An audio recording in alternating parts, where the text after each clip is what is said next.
Hey all, welcome back to another episode. Carrie and I's favorite thing to do in a week is record these podcasts. So we're super excited today. We have a longtime friend with us and actually the person who helps us produce this podcast. So Devin McDonnell's here. He's owner and executive producer of Devenio Podcasts. So welcome, Devin. Thank you. Great to be here. Yeah. Wow. And let's add voiceover expert to that. Yeah, we just learned. Talents. Yeah. He's got a whole doing list. some voiceovers. Mm-hmm. So, and you can see his setup is much more professional than ours. So, clearly he knows what he's doing. I'm doing voiceovers now. I have to, step up the game a little bit. So absolutely. Love it. Love it. Let me just give everyone a little bit of a quick bio on what Devin and what it is that you do. So with Devin's unique experiences spanning across B2B market, content creation, audio, visual, video production, Devin has a unique outlook on B2B content creation. He's the founder and executive producer of Devenio Podcasts. He's been helping B2B marketers create amazing podcast and video experience for his clients, driving audience growth and engagement, which is exactly what he does do for us anyways. So thank you. I love it. I love it. So, Devin, thank you for joining us. I know it's the end of the week and we're rolling into the weekend here later in the day for you on the East Coast. So tell us about yourself. What makes you tick and kind of how did you get here to be sitting on this podcast with us today? Yeah, that's so for me, I'm a long-time audio engineer. I've always been fascinated with audio. I started off as a musician, was doing like the touring thing with the bands and all of that, and eventually decided that I wanted to kind of work in a studio. So I went to school for audio and kind of went down that route. What I realized, during that journey was that business acumen was going to be a huge player. So then I went to school for business and ultimately started working in marketing and did that for 10 years, working in B2B marketing. While I was working in B2B marketing, I was sort of toying around with audio and music production and got really into this. The job that I had was actually a 2-hour drive with traffic. So I'd be in the car driving on this commute all day and I got into audiobooks. It was something that was just kind of keeping me awake, or that was the idea was I'm going to keep myself awake with these audiobooks. And I found very quickly that the audiobooks were putting me to sleep, actually. So I was like, there's got to be a better way. So I said, you know what? I could probably do a better job. And Devenio Podcasts actually started as Devenio Media and I was creating audiobooks that had voice actors, characters, music, sound effects, the whole thing, just a huge production. And we were doing this for sort of local authors. And that's how it started. What I realized is that it wasn't scalable. It was something that just wasn't, we were going to audiobook conferences and things like that. And it just wasn't scalable for us. So meanwhile, on the B2B marketing side and the day job, we had clients coming to us, hey, this podcasting thing. Now, I had been listening to podcasts for years and knew what it took to kind of put these together. So I just sort of started producing these podcasts on the side for these clients and eventually realized that I had to pivot because there was such a high demand for this. And I had the expertise to do it. And we did that and we haven't looked back since. So that's kind of how this whole thing got started. And we've been over the years pivoting even more. We started getting into video and doing that and started with video podcasting. Now we're doing promotional videos and all of this stuff, on-site at event videos. It's been a fun journey and, incorporating media into the B2B space. Yeah. So.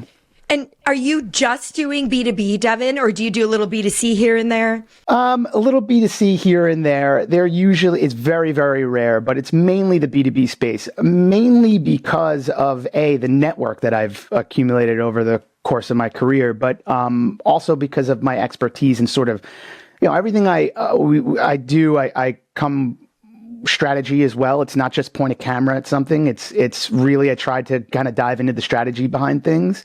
And I have such a long history and background in B2B that it comes naturally. So I have a question. What is your favorite podcast? I'm curious. Like, what does Devin listen to? I must know. My favorite podcast, unfortunately, they kind of disappeared for a little bit, and I'm hoping they pop back up. But I don't know if you've ever watched It's Always Sunny in Philadelphia. Yeah, I love that. Yeah, it's one of my favorite shows. I've been listening to that one too. It's so funny. Those guys are hilarious. They really are. And it's funny how the podcast, believe it or not, to me now is more funny than the show. Like, I enjoy the podcast more than I enjoy the show at this point. So I don't know. They just kind of haven't posted an episode in a while and haven't really made any announcement regarding it. So hopefully they come back into the fold. But I just, it's definitely my favorite podcast. It feels like you're sitting in a room with them, and that's the goal of any podcast, really, is kind of, make me feel like I'm sitting in the room with you. So I feel that way with Smartless too, the three guys, like you're just kind of hanging out with them. And they're the ones where they had one of the actors, or two of them actually, and I can't remember their names right now, from It's Always Sunny in Philadelphia on their show. And they were talking about their podcast. And so then I pivoted over and I was like, oh my God, these guys are hilarious. There's nothing like laughing out loud when you're listening to a podcast. It's like, I listen to some of the political ones and the data ones and the self-help ones. I've got a whole, library that I listen to, but the ones that make you laugh out loud are just the best. Yeah. And it's you got a good podcast when you find yourself week after week going to your buddies and, hey, did you listen to this week's episode? Totally. Because I want to start riffing on some of the stuff they were talking about, Yeah. So. Well, it isn't Smartlist. I think I just read recently, right? They got the largest contract, right? I think ever of a podcast. I think I read that those guys are making more money right now off the podcast than they do on acting. Yeah, for sure. Like something that they started. All the ads that they've got are like top brands. It's it's crazy. It's no joke. It's real money, real business. Once you hit that 5 to 1% tile of podcasting, that's going to be your Dana, your we got revenue, nowhere to go but up. There we go. Yeah. I think we'll be the first B2B one to be up there, right? There you go. We got a little ways. Yeah. Well, it makes sense, right? Because nobody watches ads on TV anymore, right? Like we have all these services. I mean, like Tony was just telling me, is like Amazon Prime now has commercials unless we pay another $3 a month. And I was like, well, pay the $3 a month. I'm not watching ads. This is ridiculous. So, but with a podcast, I mean, it's one of the few avenues these days where, I mean, I know you can forward, but it's just, if I'm in the car, I usually don't, because I'm like, where's my buttons? And so you just get through it, right? So I think that advertising options where you have a audience that is listening in and not moving from it, because let's be real, on digital, we're just scrolling and I move past it faster than, I just think they're limited these days, right? So I think it's the next best thing from television advertising.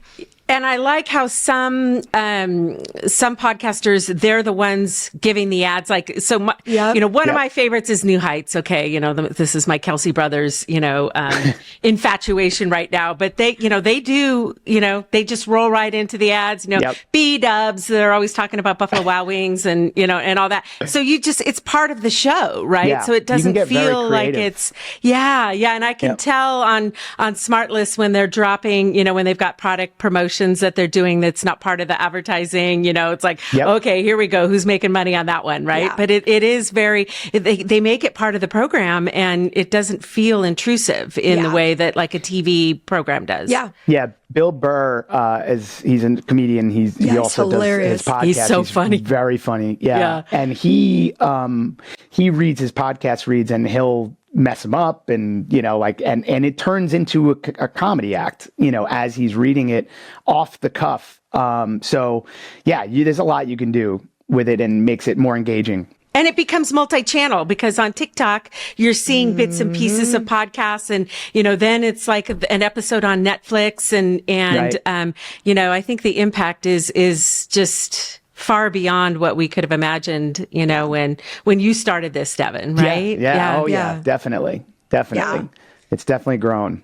So. Well, I think that's a great lead in. Carrie, you wanna take the first question here? Because I think this is a good. Yeah, we're really, like this season, as you know, Devin, is around, looking for opportunities, right? And I think, we're all looking for opportunities post, whatever it was that we went through for the last 4 years. So, clearly podcasts, a lot of our clients are doing it. What are the trends that you're seeing, and, what are the opportunities for you, for us, for our clients in podcasting aligned to those trends? And what makes a trend impactful, that kind of leads to a successful podcast? I think some of the stuff we've talked about. Yeah, so I really like the word opportunity here because there's a huge opportunity for B2B marketers, specifically in the podcasting space, to kind of take things to the next level. Like over the last 3 to 5 years, B2B marketers have sort of been experimenting, and brands have been experimenting with podcasting, and that's great. It's a great way to start. But we're hitting sort of this maturity point now. And I think that B2B marketers have an opportunity to get a little bit more sophisticated with the way that they're podcasting and taking it to the next level. One of the things that I see a lot is that B2B brands will kind of jump into podcasting and they'll look at the podcast itself, whether it's a singular episode or the series as a whole, and they look at it as a piece of content. This is a piece of content that ultimately we're just trying to drive traffic, inbound traffic to our website, right? And I think that is sort of a misconception. The way we look at podcasting is that a podcast really is a channel rather than a piece of content. Your content that you're creating is within these episodes that you're feeding through this channel. And the beauty of podcasting is that this channel alerts people on their phones in their pocket when a new piece of content is published. So it's like the perfect channel to use to drive engagement immediately off your content. All right. So we were just talking earlier, Devin, right? That, because the other thing with B2B is they love derivative content, right? I mean, for, B2B marketers, the amount of content we need to fuel our marketing initiatives is a lot. And often we don't have the same budgets as a huge B2C brand or things of that nature. So I think the thing, like we mentioned, it's on social media, the clips, it's video, but video is the big thing that keeps coming up, right? And so, as we all watch videos, or we listen to podcasts or we watch podcasts, right? Let's be real on that.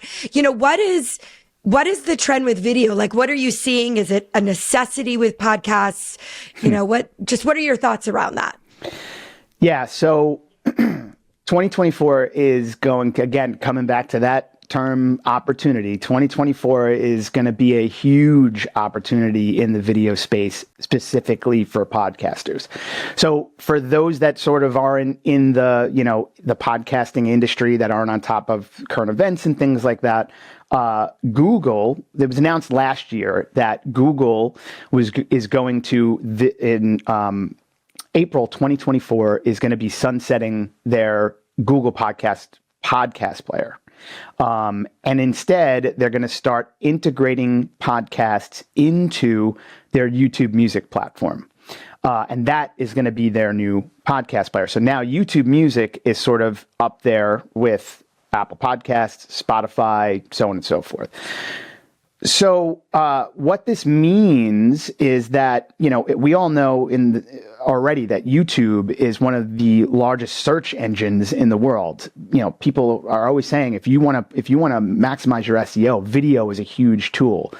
Well, now you're able to utilize YouTube with your podcast. So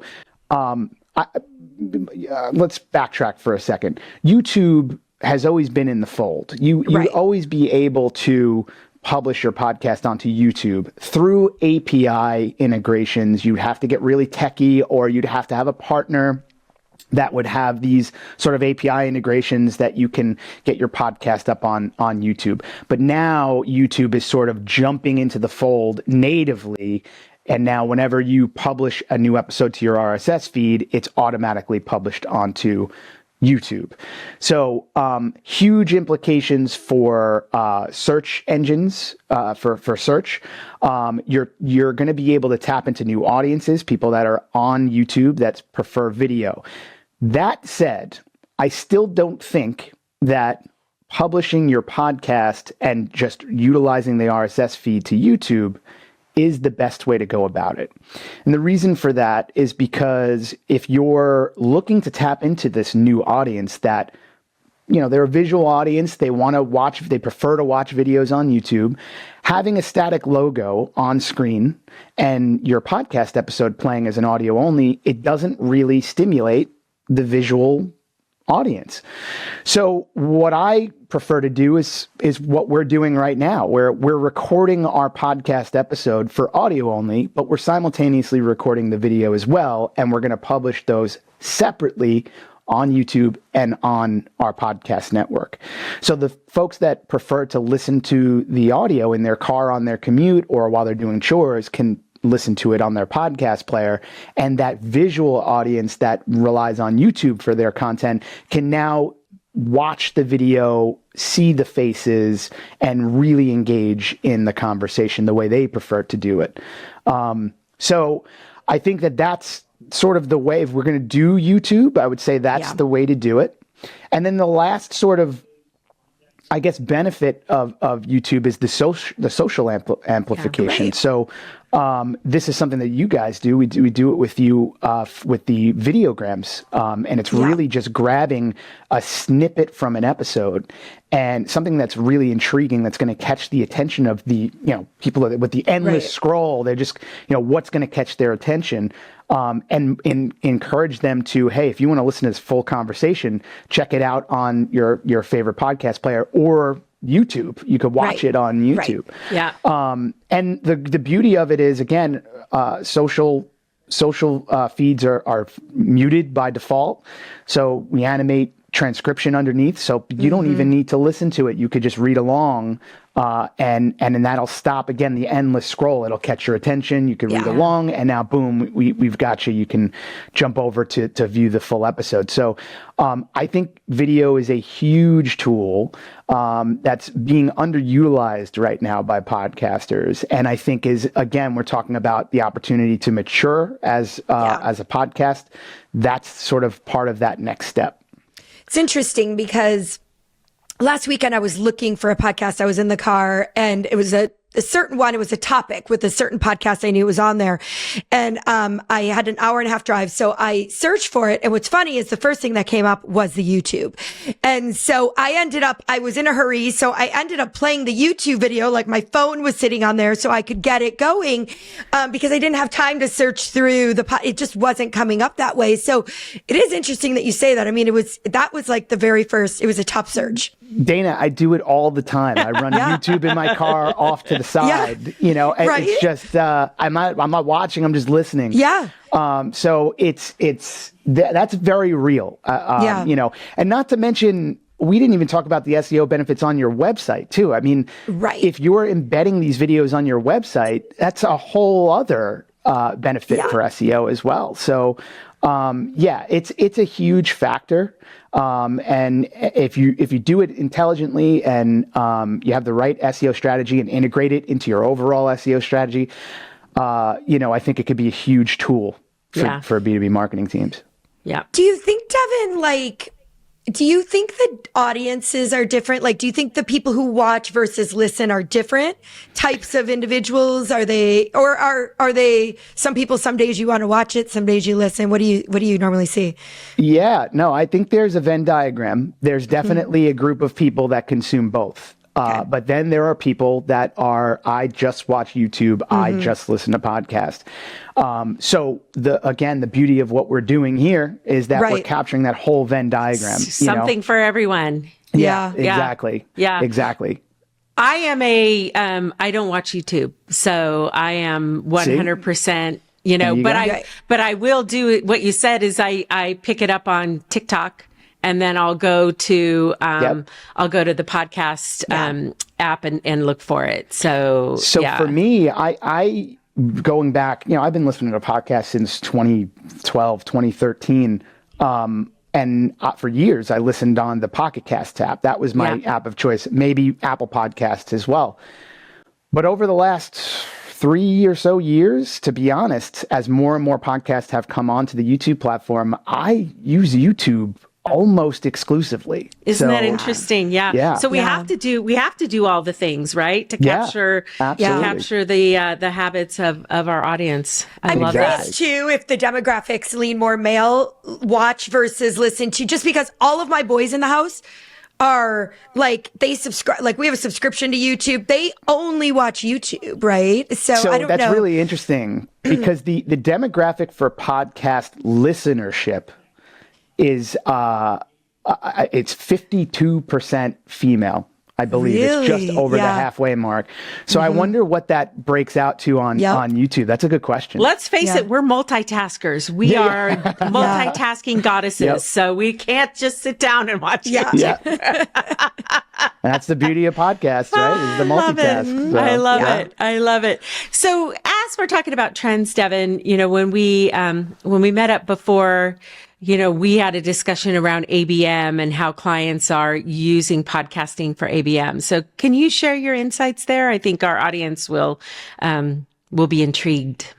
Yeah, this is something that we actually talk about a lot at B2BMX when we're having conversations with folks, and I love seeing B2B marketers' eyes light up like, whoa, I just never thought of it that way, right? Like, because the traditional path of I'm going to create a podcast is I'm going to create an audience and I'm going to deliver content to that audience and I'm going to hope to drive them down the funnel to a landing page, convert on that person.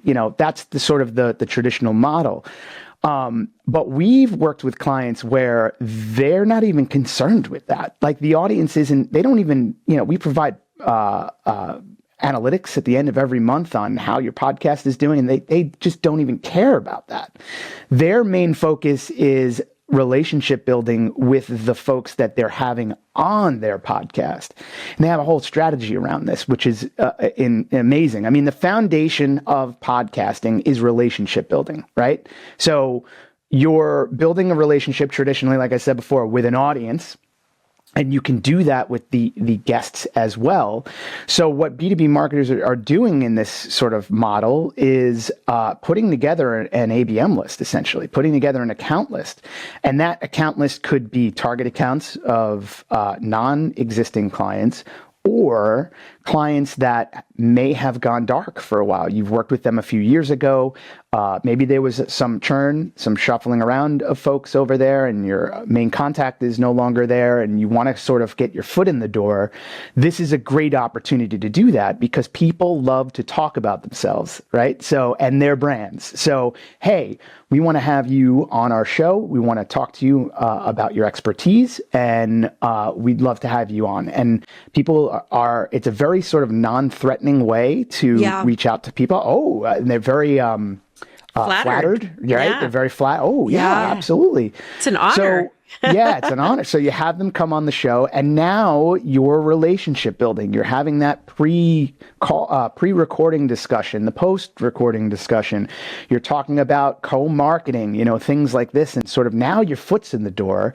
And next thing you know, you're talking about what your Q4 looks like. So it's definitely an underutilized strategy in podcasting that kind of, again, doesn't go, gets forgotten about, or not, that's not the right term, but basically it's sort of, like I said, when I'm on the show floor at B2BMX, people's eyes light up. It's like, whoa, that's something I've never thought about before. So.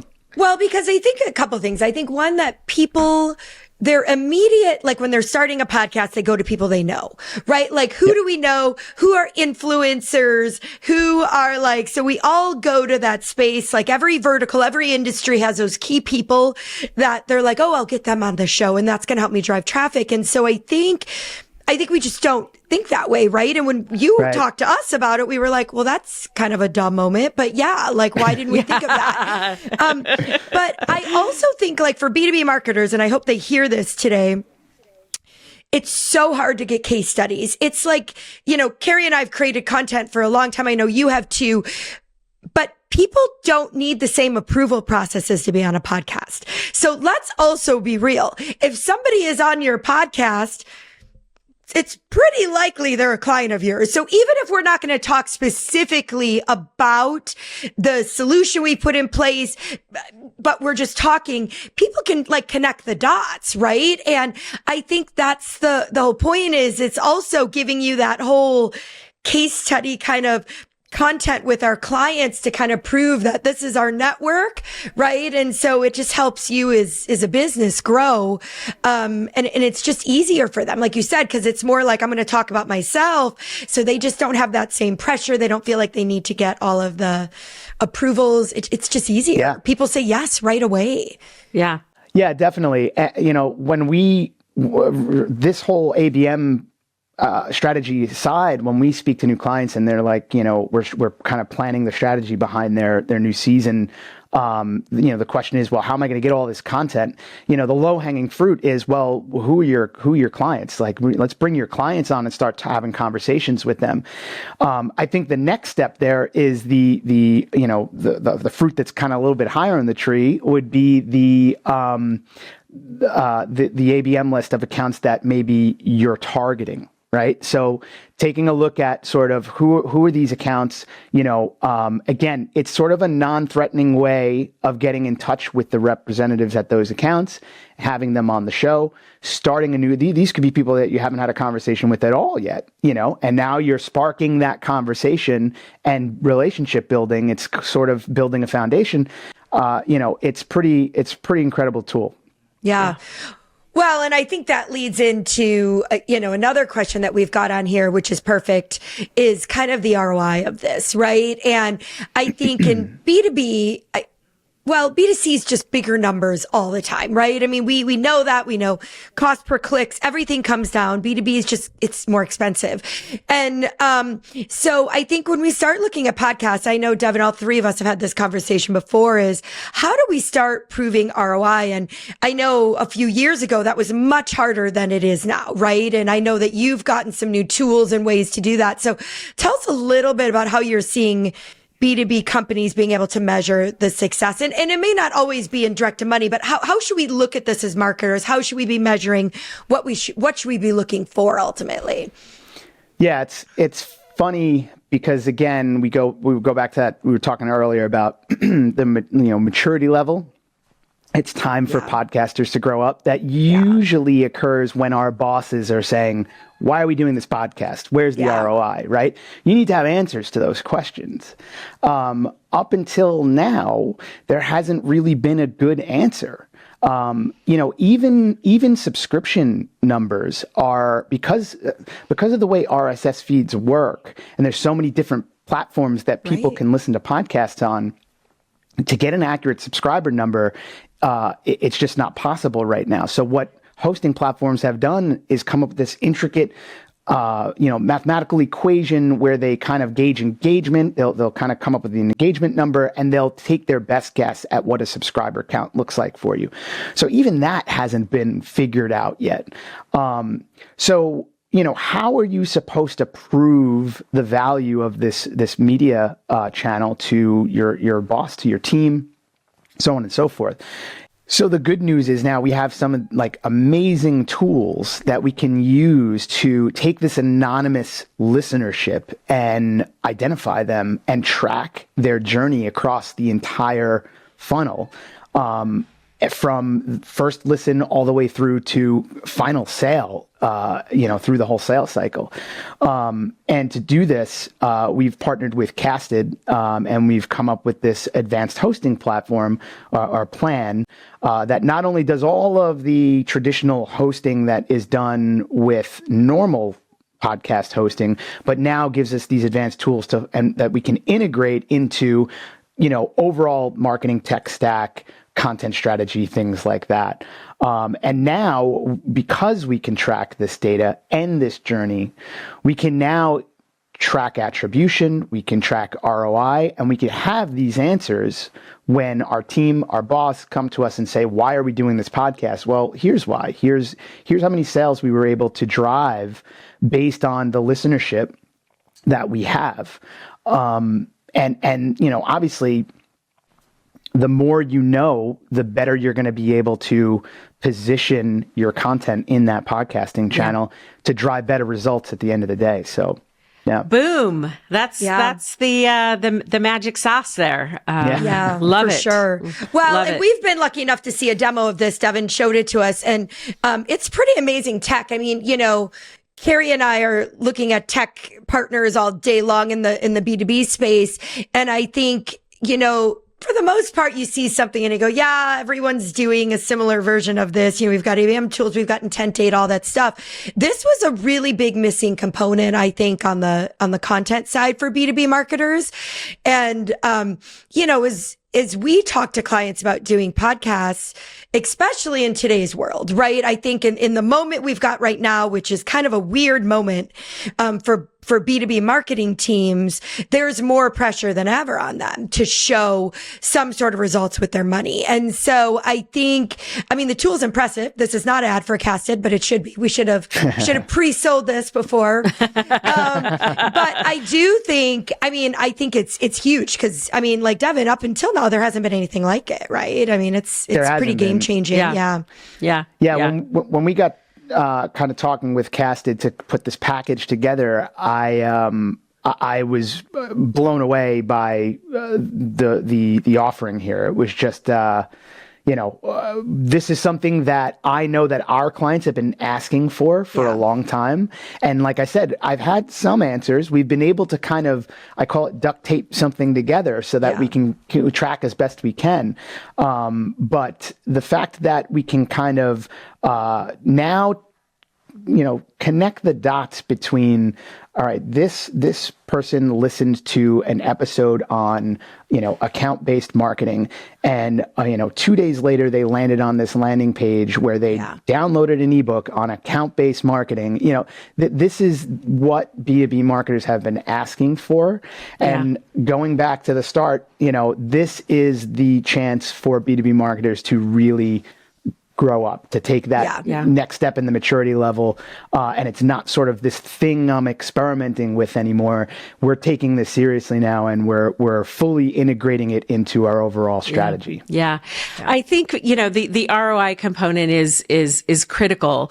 For me, looking at our clients and ones that we create a lot of, static content for, sometimes the gap in understanding is, how is it being consumed? How often, which pieces are being consumed more? And so when you're looking at podcast topics, you have a lot more insight. I know with ours, it's like, okay, looking at all the episodes and how people are listening consecutively or not, which ones hit, which ones missed, which ones do we need to go back and maybe, remarket, reposition it, so I think, even at the base level of, taking a look at what your audience wants to hear and wants to learn more about, it's very evident, by using, podcasting. Well, and Cari, I think that's like a really good point, right? Because, if you think about it, I might click on a piece of content, even download it, fill out a form, and I may never, ever go back into it. But if I click on a podcast, I'm going to listen to it, right? There's not this like, I didn't click on it and it starts Save playing. it for later. Yeah. Right. So I do think in general, people are always asking us, it's the funniest question that people ask us on a weekly basis. What's new? What do you got? And I'm always like, well, let's be real, guys. The world of marketing in our toolbox doesn't change that much from week to week or year to year even. But I do think the shift in content, and we're seeing it with interactive content, Seros, just dynamic social media, video, podcasts, that at some point, static content goes away, guys. The process of downloading a piece of content to my download box and then thinking somebody's going back in and reading it is archaic, right? And I think, with AI, searchability and discoverability, all of it, the more content that we have is web-based, the more content that we have is dynamic, is where the trend is going. And B2B, as to your point, I think that stat used to be traditionally 5 years behind. I hope that's not the case anymore, but I think they have to figure out how to catch up, because we may be in the B2B world, but we consume content just like a consumer, because we are consumers in our normal lives, right? And so I think that shift is going to have to happen a little more quickly here. So it's funny that you mentioned the whole example of downloading a piece of content and then never just kind of sitting there in your download box. Yeah. So real talk here, there was a big situation back in September, I think it was September or October, where Apple Podcasts, without really making an announcement, changed the way they're tracking downloads. Up until that point, they had auto download. They were counting auto downloads. So if you subscribe to a podcast, each new episode would auto download to your phone. Some people were not listening to those episodes, but they were being counted as listens. So when they changed the whole format, and they said, we're only going to count people that are actually listening to the podcast, not auto downloads. So they changed it, and there was a huge drop off on numbers, and it had a large effect on advertisers who are working with podcasts, because now all of a sudden their listenership goes down, and advertisers are like, whoa, this wasn't what we were discussing, what we were talking about.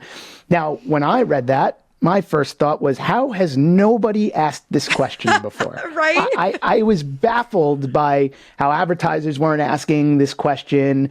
It was just baffling to me.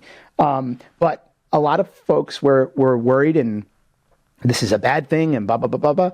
I thought of this as a really good thing, because like I said before, the more you know, the better decisions you're going to be able to make.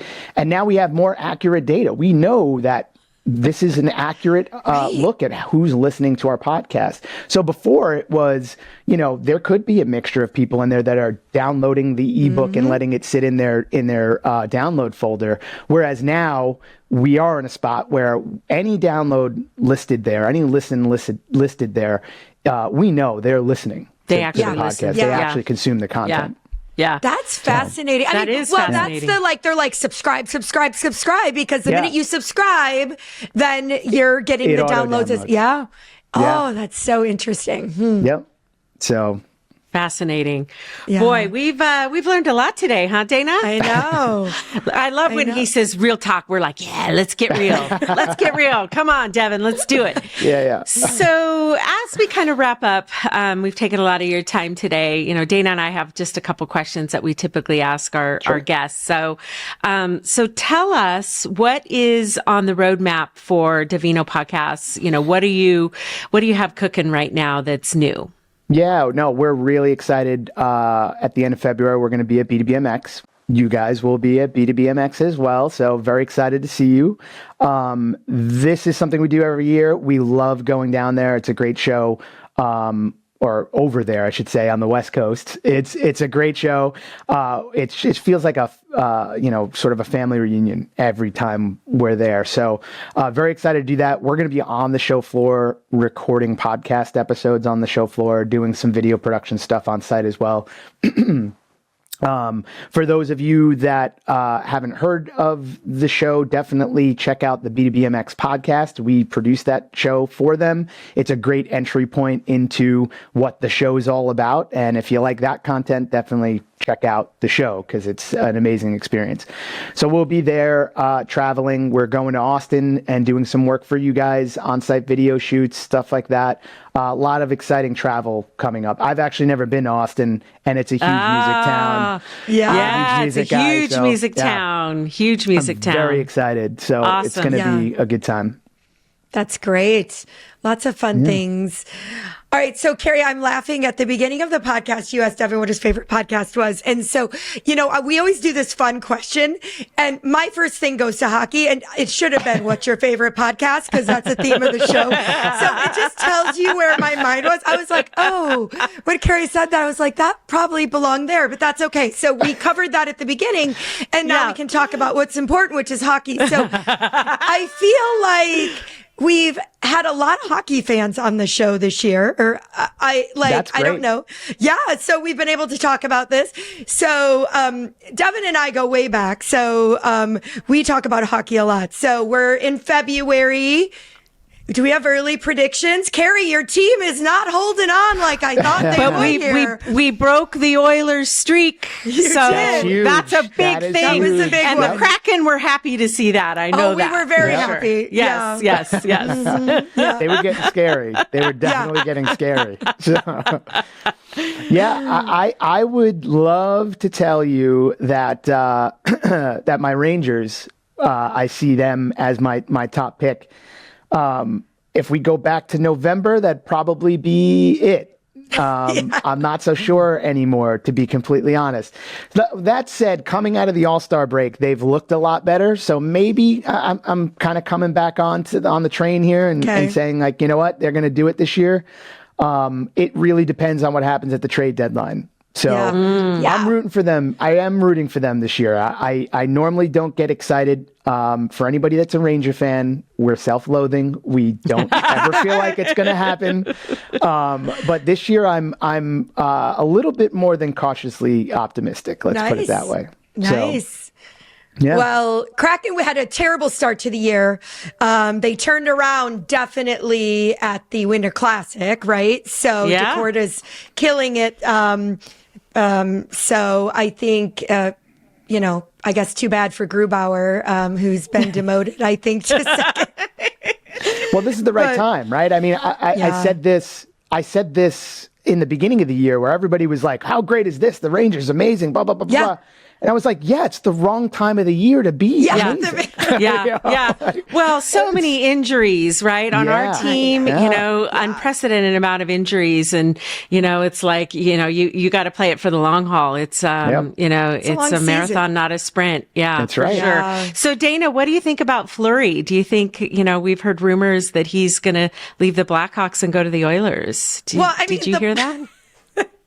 I mean, you feel so bad for the Blackhawks, right? I mean, Bedard is their shining star right now. I mean, he's incredible. Do you know he scored more goals than any other player, I think, on the Blackhawks, even with his break after breaking his jaw. So, I mean, this kid is phenomenal. I mean, he really is. It's funny because, Blackhawks have come to Seattle twice and everybody is there to see Bedard, right? It's like, everybody just wants to see him now. Both games, he didn't really make much happen. So it wasn't great for, you're all excited to see his work. But yeah, I mean, I would bail too. I mean, Jesus. It's speaking of Chicago, I forgot about this. Dana, that's the original, right? Chicago. Yeah. My husband is still diehard Blackhawks. He'll even wear Blackhawk hats, right? I've heard rumors. While he's managing Ian's Kraken game, that one of the parents bought him a Kraken game one day, or bought him a hat at the store and said, "You can't wear that Blackhawks hat in the booth." As he was doing the scorekeeping, he's like, "Yeah." How do you feel? So the Chicago was my West Coast team. I always rooted for Chicago as my West Coast team. Kane is probably my favorite active player right now. Yeah. I think the only other favorite player I had was Zetterberg. And ironically, now Kane is on Detroit. And when he went to Detroit, I had so many mixed feelings on it because he wasn't coming back to the Rangers. B, it's Detroit, right? So how do you feel? How do you feel about that? I mean, we were hoping he was going to come to the Kraken, but that didn't happen. I think the whole Blackhawks thing, Taves and Kane together for so long, my son is a huge Taves fan. I just think when that broke up and when Taves it was just so sad in general, right? I think let's be real. The Blackhawks they had one of probably the best teams ever in history for a while. I mean, just incredible players. And so it's, they're definitely in a rebuilding. So I think it'll be interesting to see if they can take Bedard and do, because that is some of the doing the right speculation, things. right? They're Yeah. like, that's where Kane and Taze started together, right? And they started like that young and they came up. So they clearly have a knack for doing it. Can they do it again? I mean, it'll be interesting to see. I mean, they look like they're making the right choices. I mean, Bedard is it's pretty exciting to watch. Well, you have to be at the bottom to get the best. I mean, I guess in the draft, so that worked in their favor. But I think, so I mean, I think how many years do you think Kane even has left, really? I mean, not many. I mean, especially after the surgery he just had, so those aren't easy to recover from either. Like hip stuff is rough. So guys, I think we need to have a spin-off podcast here. Yeah. B2B view on the NHL. Yep. Clearly, we're tapping into something here. We'll get Bren and Lindsay involved in it from Found, and they love can. it. So I don't know. I know because you edited it, the Found podcast. So Bren, who is on that, she played hockey, goalie, and she actually did a billet family, I believe, and played it seriously in college. Then took some time off, but we definitely have some clear hockey fans in our universe, Cari. That's good. We're going to visit Cari in April, and we're going to see a Vegas game. My youngest is super excited. Yeah, so I forgot who they're playing. We're seeing Vegas. I can't remember. I can't remember, but I did get the gold sparkly jersey, so I'm excited to wear that in front of Ian. I'm like, woo! This completes my wardrobe. But right now, guys, it's NFL up to here in Vegas right now. Yeah. It's there's no hockey on the radar. There's no hockey. Nobody's talking hockey this week. Yep. It's been insane. So we got to get past Sunday and then then we can go back to hockey season. Then we can go back to Super Bowl. hockey. Yeah. Love it. Awesome. Good. Well, this has been so much fun, Devin. We really appreciate you coming on. We appreciate your partnership. We love the work you do. And if any listeners want to do podcasts after this, give us a call. Yeah, absolutely. Let's get some stuff thanks for having me on. I'm usually a behind the scenes guy, so it's nice to come out of the cave a little bit and get in front of the camera. Love working with you guys as always. It's so much fun. So appreciate everything. Yeah, we love you too, Devin. Thank you so much. Absolutely. All right. Thanks.